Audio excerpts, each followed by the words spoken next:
उत्तर प्रदेश के हाथरस में भोले बाबा के सत्संग में भगदड़ मच गई और भगदड़ मचने से कुचलने से 122 लोगों की मौत हो गई।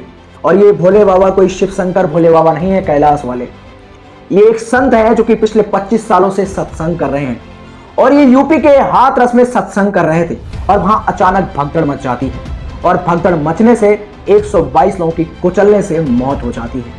कई लोगों की हालत बहुत ज्यादा गंभीर है, ऐसे में मृतकों की संख्या बढ़ सकती है। हादसा हाथरस के जिले में 47 किलोमीटर दूर फुल्लई गांव में मंगलवार दोपहर 1 बजे हुआ था। हादसे के बाद अस्पतालों में हालात भयावह हो गए।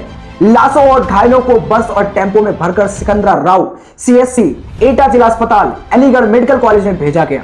सीएससी के बाहर सब जमीन पर इधर उधर बिखरे पड़े थे। न्यूज रिपोर्टर्स ने जब डॉक्टर से पूछा तो वो आंकड़ा बता नहीं पाए मृतकों का। इसके बाद न्यूज रिपोर्टर्स ने सीएससी के बाहर एक एक करके खुद ही लाशों को गिनना शुरू कर दिया तो वहां पर 95 लाशें जमीन पर पड़ी थी।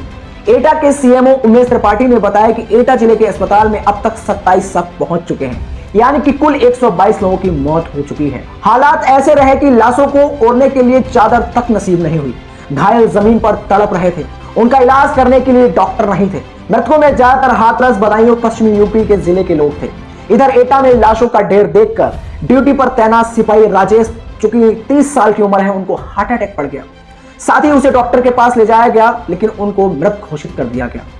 हालांकि एटा एसपी ने बताया सिपाही की मौत की वजह उनकी बीमारी है।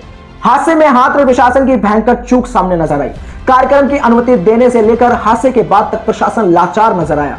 सुबह लाखों की भीड़ कार्यक्रम स्थल पर पहुंच चुकी थी लेकिन सत्संग स्थल पर कोई भी बड़ा अफसर मौजूद नहीं था।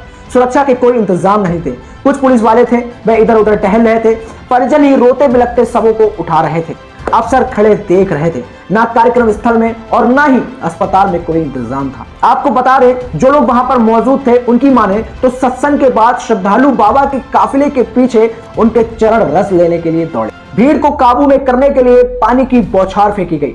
लोग भागने लगे, तभी एक दूसरे पर गिरते कुचलते उनकी मौत हो गई। आपको बता दें कि ये भोले बाबा है कौन। भोले बाबा का असली नाम सूरज पाल है। वे एटा के रहने वाले हैं। करीब 25 साल से वे सत्संग कर रहे हैं। पश्चिमी यूपी के अलावा राजस्थान, हरियाणा में भी बाबा के अनुयायी हैं। मंगलवार को 50,000 से ज्यादा लोग उनके सत्संग में पहुंचे थे और हादसे के बाद बाबा फरार हैं। सीएम योगी के निर्देश पर मुख्य सचिव मनोज सिंह और डीजीपी प्रशांत कुमार घटनास्थल पर पहुंच गए। 3 मंत्री संदीप सिंह, असीम अरुण और चौधरी लक्ष्मी नारायण भी कैंप पर रहे। घटना की जांच के लिए एडीजी आगरा और अलीगढ़ कमिश्नर की टीम बनाई गई है। डीएम ने बताया कि एसडीएम ने कार्यक्रम की अनुमति दी थी। आयोजक मंडल के 22 लोगों के खिलाफ एफआईआर दर्ज कर ली गई है। सीएम योगी ने कहा, हाथरस की घटना हादसा है या साजिश, इसकी जांच होगी, उसके बाद ही पता लगेगा। हाथरस में ये जो हादसा हुआ है बहुत ही दर्दनाक हादसा है। 122 लोगों की मौत हो गई है। उनके परिजनों के साथ मेरी संवेदनाएं हैं। मिलते हैं अगले वीडियो में। बहुत बहुत धन्यवाद।